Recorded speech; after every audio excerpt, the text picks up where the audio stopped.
Picture this. On a totally ordinary trading day, billions upon billions of dollars just evaporate from the stock market.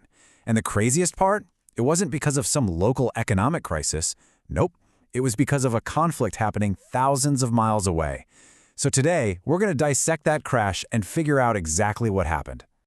Okay, let's set the scene. The date is March 4th, 2026, and the headline is just stark, and it's simple. A geopolitical crisis on the other side of the world has just sent the Indian stock market into a complete tailspin. So you have to wonder, right? How does that actually work? How can some distant conflict literally reach into the wallets of everyday investors and just erase billions in wealth, seemingly overnight? Well, let's break it all down. So what was the trigger? It all came down to a sudden and pretty dramatic escalation. Tensions between the US, Israel, and Iran, which had been simmering for a while, just boiled over. And it led to the closure of the Strait of Hormuz, which, is an absolutely critical artery for the world's oil supply. That one single event sent a massive shockwave across global financial systems. And boy, did that shockwave hit the Indian market hard. In finance, fear spreads faster than pretty much anything else, and investors, they just started selling immediately. The damage was, well, it was significant. Just look at this. The headline indices were a complete sea of red. The Nifty 50 down over 1.5%. The Sensex shed more than 1,100 points. But look at the bank Nifty. It got hammered, down almost 2%. Now, since banks are really the lifeblood of the economy, a sharp fall like that signals some deep, deep concern about what's coming next. I mean, these are the kinds of losses that put absolutely everyone on edge. But here's where it gets really, really interesting. Underneath all those big, scary headline numbers, there was this dramatic battle taking place. It was like a tug-of-war for the very soul of the market that day, pitting two incredibly powerful groups of investors against each other. So, on one side of the rope, you've got the foreign institutional investors, the FIIs. These are huge global funds, right? And when there's trouble brewing anywhere in the world, their first instinct is to sell assets in markets like India and run for the hills, what they call a flight to safety. But on the other side, you've got the domestic institutional investors, the DIIs. Think of India's own mutual funds, insurance companies. Their job is often to be the calming force, to step in and buy when everyone else is panicking. And here's the data that shows you that battle in black and white. Just look at that net value column. The foreign investors, they yanked out over 3,400 crore rupees, a classic flight to safety. But look what the domestic institutions did. They did the exact opposite.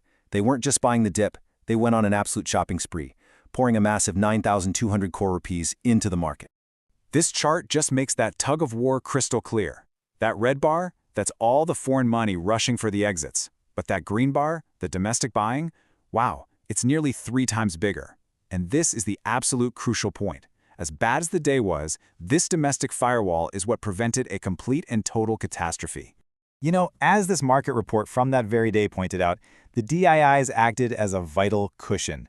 They basically soaked up a huge amount of that selling pressure, stopping an even steeper freefall and bringing at least a little bit of stability to a sea of pure panic.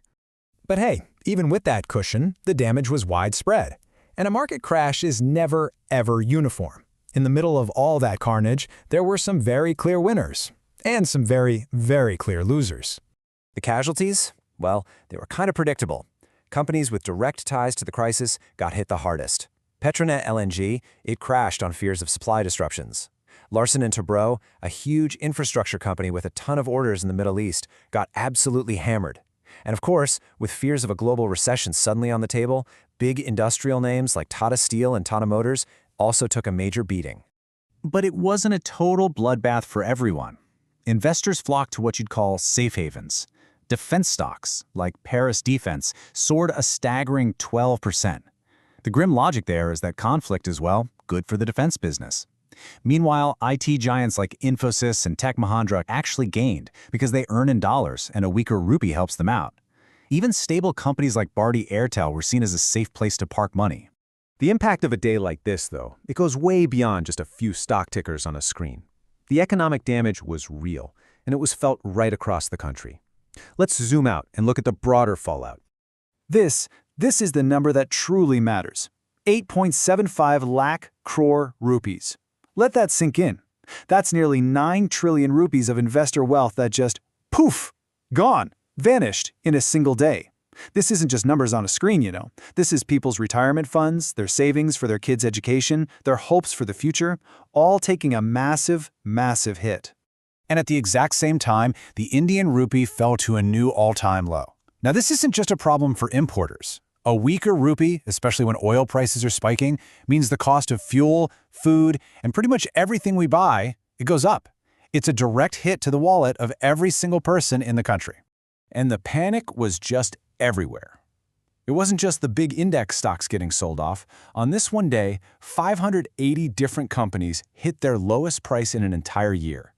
That is a clear sign of indiscriminate selling. Investors weren't looking at the fundamentals anymore. They were just mashing the sell button on everything they own.